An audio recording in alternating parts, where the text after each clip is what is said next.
Olá, seja muito bem-vinda, muito bem-vindo ao Revista TST. Aqui você fica por dentro de tudo que é notícia na Justiça do Trabalho.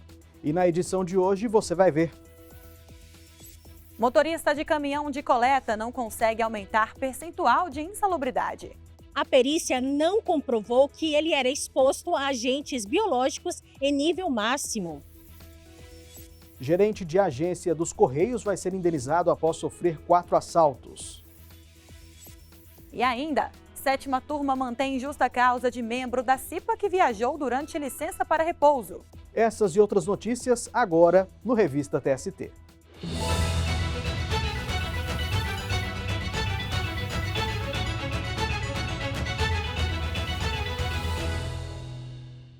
Começamos o programa de hoje com um caso que envolve prova digital. A seção 2 de dissídios individuais do TST cassou o liminar que impedia o Banco Santander de utilizar o recurso de geolocalização para comprovar a jornada de um bancário. Segundo o colegiado, o método é adequado, proporcional e não viola o sigilo de comunicações garantido pela Constituição Federal. Na Justiça, o bancário que trabalhou 33 anos no Santander pediu pagamento de horas extras. Em defesa, o banco alegou que o empregado ocupava cargo de gerência e, portanto, não estava sujeito ao controle de jornada. Além disso, a instituição bancária solicitou que fossem produzidas provas de geolocalização relativas aos horários em que o empregado afirmou ter feito horas a mais. O método comprovaria se de fato ele estava, ao menos, nas dependências da empresa. Em primeiro grau, foi determinado que o empregado informasse o número de telefone e o e-mail, que é a identificação do aparelho para oficiar as operadoras de telefonia. Caso ele se recusasse, seria aplicada a pena de confissão, que é quando, na ausência da manifestação de uma das partes, as alegações da outra são tomadas como verdadeiras. Mas o Tribunal Regional do Trabalho da 4ª Região, no Rio Grande do Sul, cassou a decisão e o banco recorreu ao TST. A instituição reforçou o argumento de que a prática não violaria o direito à privacidade do empregado, porque não houve ressalva de horários, finais de semana ou feriados. Sustentou ainda que a geolocalização se restringiria aos horários de prestação de serviços alegados pelo bancário. O trabalhador, por outro lado, defendeu que o Santander tinha outros meios de comprovar a jornada, sem constranger a intimidade do profissional. O relator do caso, na seção 2 de dissídios individuais, foi o ministro Amaury Rodrigues. Ele considerou a geolocalização do aparelho celular adequada como prova, porque o método permite saber onde o trabalhador estava durante o alegado período de cumprimento da jornada de trabalho. Não há quebra de sigilo de comunicação. Não estou ouvindo gravações, conversas, e isso é comunicação. A localização é diferente. O local onde o aparelho está e mais restrito ao ambiente e ao horário em que é possível, em que se alega a localização do trabalhador. A Corregedora-Geral da Justiça do Trabalho, ministra Dora Maria da Costa, acompanhou o relator. Segundo a ministra, a geolocalização é uma prova tecnológica que não pode ser ignorada. Ele mesmo pode pedir a utilização dessa prova, o próprio empregado. Quem não teme, quem não deve, não teme. Então, vamos apurar a verdade. Eu estava no trabalho. Está aqui, a prova é minha.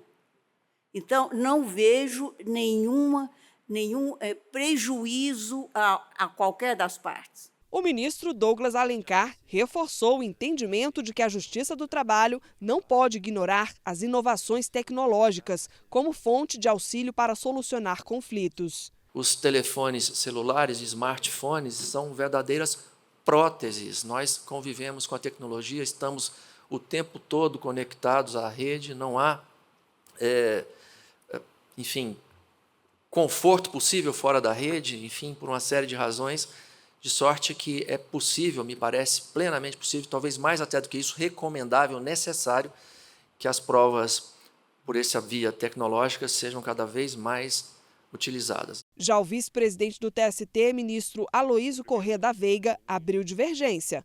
Para ele, o uso da geolocalização afeta a privacidade. A banalização, ou seja, a autorização desta prova de forma corriqueira, ou como primeira prova, como ocorreu nos autos, viola direito à intimidade na medida em que confere à ampla defesa e ao contraditório patamar de direito absoluto. O ministro Dezena da Silva seguiu o voto divergente por entender que a quebra do direito à intimidade é expressamente proibida pela Constituição Federal. Nós precisamos lembrar que a garantia constitucional da intimidade ela deve ser quebrada em última ratio. Em última ratio. Tanto que o legislador constitucional ele admite a quebra somente na persecução penal. Mas, por maioria de votos, a SDI 2 cassou a liminar que impedia o Banco Santander de requerer a prova digital de geolocalização para a comprovação da jornada do bancário. E por falar em tecnologia, você conhece a rede de pesquisas judiciárias da Justiça do Trabalho? Ela é resultado de uma parceria entre os tribunais do trabalho do país e auxilia na elaboração de políticas judiciárias baseadas em evidências. A rede foi criada para atender à resolução número 462 do Conselho Nacional de Justiça, que regulamenta a gestão de dados e estatísticas e a produção de pesquisas no Poder Judiciário brasileiro. Pelo QR Code no canto da tela, você acessa a página da Secretaria de Pesquisa Judiciária e Ciência de Dados, do TST, e obtém mais informações sobre a rede de pesquisa judiciária da Justiça do Trabalho. E no próximo bloco, gerente de agência dos Correios vai ser indenizado após sofrer 4 assaltos. A gente volta em instantes.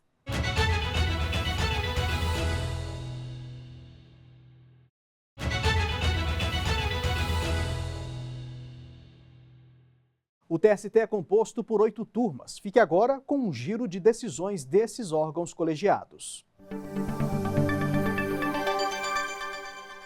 O giro de hoje começa pela 6ª turma, que reconheceu o vínculo de emprego de um assessor da Seleção Brasileira com a Confederação Brasileira de Futebol.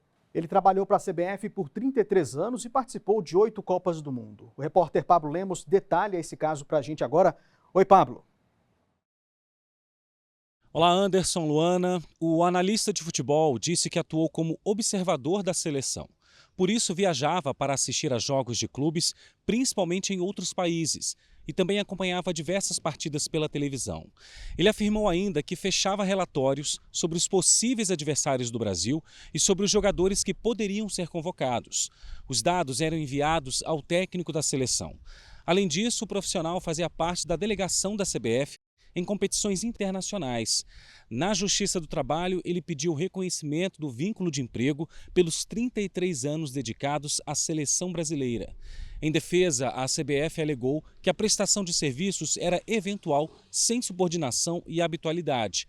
A confederação disse ainda que o assessor era militar da Marinha e que a carreira com registro na seleção seria, portanto, incompatível com o trabalho fora do ambiente militar.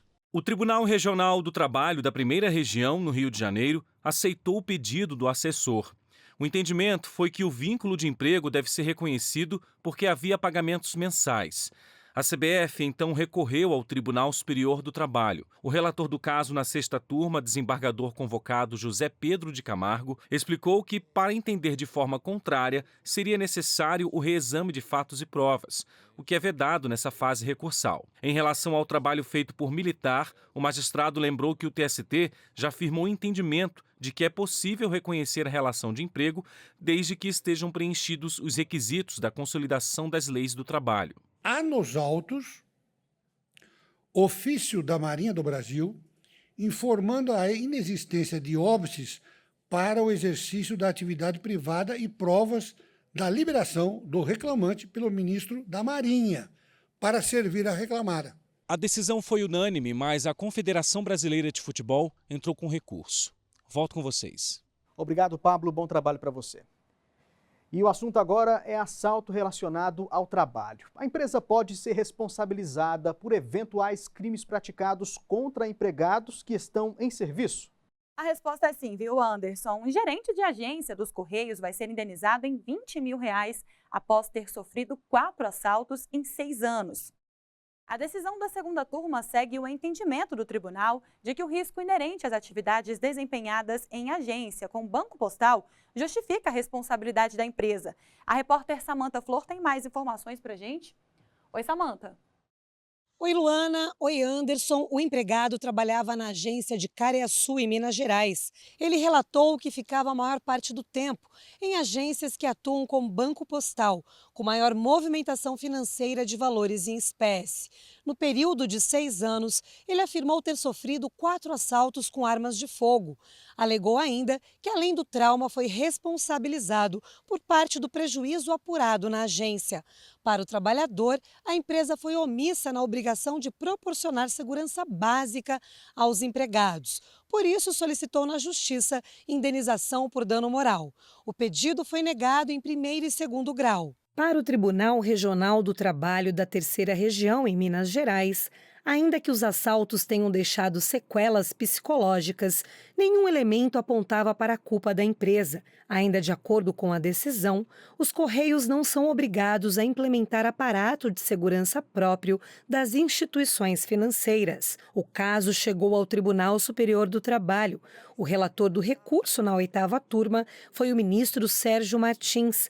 Ele observou que, ao negar a indenização por ausência de culpa da empresa, o TRT contrariou a jurisprudência do TST sobre o tema. Para a Corte Superior Trabalhista, o risco inerente às atividades desenvolvidas em agências do Banco Postal gera a responsabilidade objetiva da empresa. O fato independe da comprovação de culpa para caracterizar o dever de indenizar. E também, de acordo com decisões anteriores, quem trabalha em agências com Banco Postal está sujeito a risco maior do que o normalmente suportado pela coletividade. A condenação ao pagamento de indenização por dano moral de R$20 mil ao trabalhador foi unânime.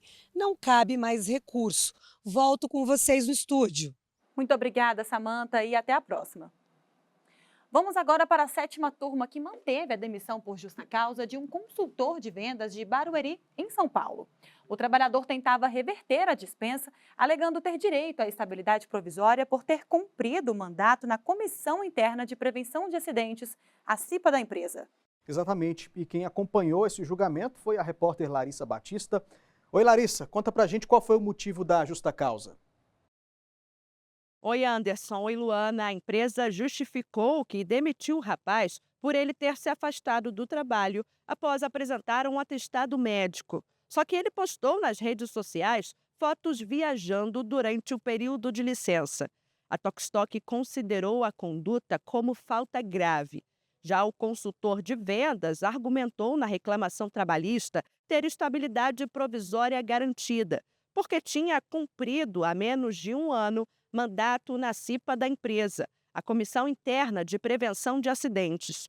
Por isso, pediu a reversão da justa causa e a reintegração ao emprego. No entanto, o juízo de primeiro grau e o Tribunal Regional do Trabalho da 2ª Região em São Paulo mantiveram a demissão. O TRT levou em consideração que o atestado válido e regular foi concedido para que o empregado não permanecesse longos períodos sentado por conta de uma dor na coluna. Apesar disso, o profissional decidiu fazer uma viagem recreativa, num percurso de mais de 2 horas de ônibus. Ainda segundo o regional, mesmo tendo sido integrante da CIPA, a conduta foi considerada inadequada e motivou a penalidade. Inconformado com a decisão, o trabalhador apresentou novo recurso, desta vez ao Tribunal Superior do Trabalho. O caso foi julgado pela 7ª turma sob a relatoria do ministro Cláudio Brandão. Ao votar pela rejeição do apelo, o ministro avaliou que a situação apresentada não tem transcendência dos pontos de vista econômico, político, jurídico ou social. Em relação à transcendência social, o relator explicou não haver alegação plausível de violação de garantias previstas na Constituição da República. Quanto à transcendência econômica, lembrou que a 7ª turma já estabeleceu como referência 40 salários mínimos como valor para análise da causa, o que também não se enquadra no caso. Outro ponto apontado pelo ministro foi que a jurisprudência do TST proíbe a reavaliação de provas do processo. Assim, por unanimidade, a 7ª turma decidiu manter a demissão por justa causa do consultor de vendas. O caso transitou em julgado, ou seja, não cabe mais recurso. Volto com vocês no estúdio. Tá certo, Larissa. Obrigado. Até a próxima. Bom trabalho para você, Larissa, e obrigada pelas informações. Quem trabalha recolhendo lixo está sujeito a alguns riscos, como, por exemplo, de se ferir e até de se contaminar. E é exatamente por isso que a lei prevê o pagamento de adicional de insalubridade a profissionais que exercem essa atividade em percentuais que dependem do grau de exposição. E um motorista de caminhão de coleta de Caxias do Sul, no Rio Grande do Sul, teve o pedido para aumentar o valor do adicional negado pela primeira turma. O colegiado entendeu que as provas periciais apresentadas no processo não comprovavam que ele era exposto a agentes biológicos em nível máximo. O motorista de caminhão de lixo trabalhava na Companhia de Desenvolvimento de Caxias do Sul, a Codeca, desde 2010. Na ação, ele contou que recebia o adicional de insalubridade de 10%. Ele pretendia obter o reconhecimento de direito ao valor máximo de 40%, com justificativa de ter sido exposto a agentes biológicos nocivos à saúde. Mesmo sendo condutor do veículo, o empregado disse que sofria riscos de contaminação ao entrar no aterro sanitário e ao ter contato com os coletores. Com base em laudo pericial apresentado no processo, o juízo de primeiro grau julgou o pedido improcedente. A decisão foi modificada pelo Tribunal Regional do Trabalho da 4ª Região, no Rio Grande do Sul. Para o TRT, apesar de não haver manuseio direto de material, a atividade submetia o motorista aos agentes de risco. O regional condenou a Codeca ao pagamento do adicional de insalubridade em grau máximo. O valor foi calculado sobre o salário mínimo, com reflexos no terço das férias, 13º salário e FGTS, em parcelas vencidas e a vencer. Da decisão, a empresa recorreu ao Tribunal Superior do Trabalho. O relator do recurso de revista na primeira turma, ministro Amaury Rodrigues, destacou que, conforme a norma regulamentadora 15 do Ministério do Trabalho e Emprego, a insalubridade em grau máximo está ligada ao contato permanente com o lixo urbano, tanto na coleta quanto na industrialização. Mas, de acordo com o laudo pericial, a função exercida pelo empregado não se enquadrava nesses requisitos. Ainda de acordo com o relator, a jurisprudência do TST prevê que o motorista de caminhão de lixo só tem direito ao excedente se a perícia constatar que a atividade é insalubre, o que não foi comprovado. Por unanimidade, a primeira turma do TST negou o pagamento do adicional em grau máximo ao empregado. Ainda cabe recurso da decisão. E depois do intervalo, vamos falar de datas importantes no mês de junho, como o Dia Mundial do Meio Ambiente e o Dia do Orgulho LGBTQIAPN+. Até já!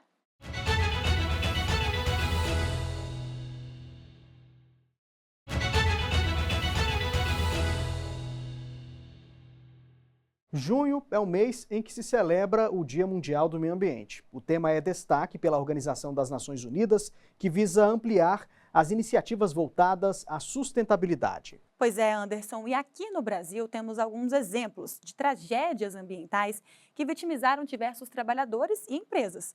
As consequências mais evidentes dessas tragédias são traumas, lesões, doenças e até mortes. Os prejuízos também são econômicos, com repercussão na esfera trabalhista. E na tentativa de obter reparação pelos danos, vítimas ou familiares de profissionais que morreram em decorrência dos acidentes recorrem à Justiça do Trabalho. Milhares de ações foram iniciadas após o rompimento da mina do Córrego do Feijão em Brumadinho, Minas Gerais.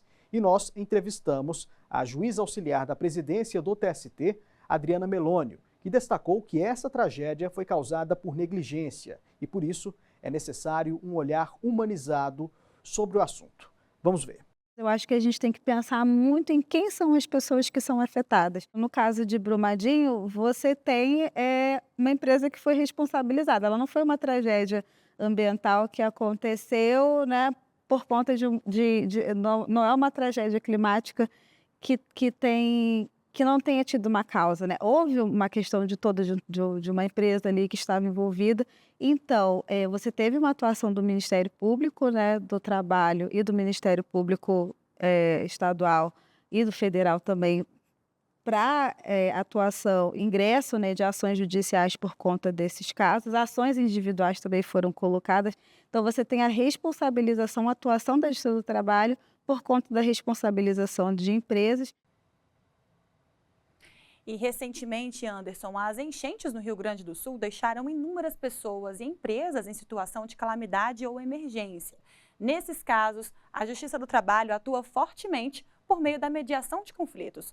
Os tribunais do trabalho também agem em várias frentes para assegurar direitos, como destacou a juíza Adriana Melônio. Vamos assistir. Eu vejo 3 formas de atuação, né? A formulação de políticas públicas e a atuação do tribunal, a atuação no meio ambiente de trabalho, né, para a proteção do meio ambiente de trabalho e o impacto que essas tragédias climáticas hoje causam nos contratos de trabalho das pessoas e qual vai ser a atuação da Justiça do Trabalho neles.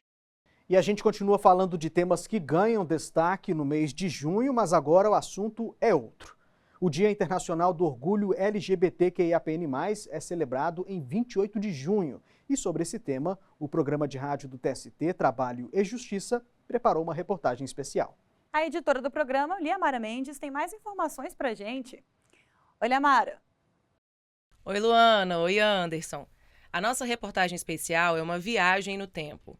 Vamos saber quais fatos históricos deram origem ao Dia Internacional do Orgulho LGBTQIAPN+. Também vamos apresentar iniciativas para a promoção e garantia dos direitos desse grupo nas últimas décadas. Uma delas é o Protocolo de Julgamento com Perspectiva de Gênero, que orienta a magistratura sobre condutas a serem observadas para que os julgamentos sejam realizados com atenção às desigualdades. Sobre a Justiça do Trabalho, o documento destaca o desafio de não ignorar diferenças socialmente construídas e permeadas por outros marcadores, como raça, classe social e orientação sexual. Outra iniciativa é uma cartilha lançada recentemente pela Associação Nacional dos Magistrados da Justiça do Trabalho. A publicação busca fomentar o respeito à identidade de gênero e diversidade, além de orientar sobre a elaboração de políticas públicas inclusivas, com foco especial no Poder Judiciário. No quadro Boato Fato, o tema é férias. Quem deve escolher a data para o período de descanso? Empregado ou empregador? A gente te conta. O Trabalho e Justiça vai ao ar de segunda a sexta-feira, na Rádio Justiça, às 10 horas da manhã. Todas as edições do programa estão disponíveis no site do TST e no Spotify. Para ouvir, é só acessar o QR Code que aparece aí na tela. Luana, Anderson, volto com vocês aí no estúdio da TV. Obrigado, Liamara. Até a próxima. Muito obrigada pelas informações, Lia. Fique agora com mais notícias da Justiça do Trabalho. O presidente do TST, ministro Lélio Bentes Corrêa, participou da 112ª Conferência Internacional do Trabalho, realizada pela OIT em Genebra, na Suíça. Em reunião sobre inteligência artificial e o futuro do trabalho, o ministro defendeu uma transição justa para as novas formas de prestação de serviços que atenda aos interesses de empresas, trabalhadores e sociedade. Representantes do TST, do Conselho Superior da Justiça do Trabalho e dos Tribunais Regionais do Trabalho da 11ª e da 14ª Região participaram de ações do programa Justiça Itinerante Cooperativa na Amazônia Legal, promovido pelo Conselho Nacional de Justiça. Durante 5 dias foram prestados atendimentos às populações de Lábrea e Humaitá, municípios do sul do Amazonas.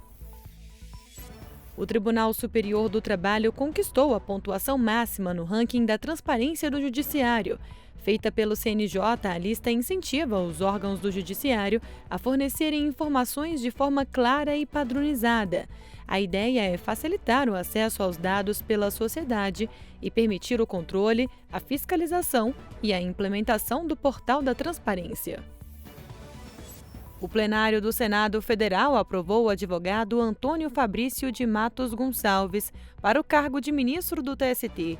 Ele foi indicado pela Presidência da República para ocupar vaga aberta com a aposentadoria do ministro Emanuel Pereira. A aprovação ocorreu após sabatina realizada na Comissão de Constituição, Justiça e Cidadania.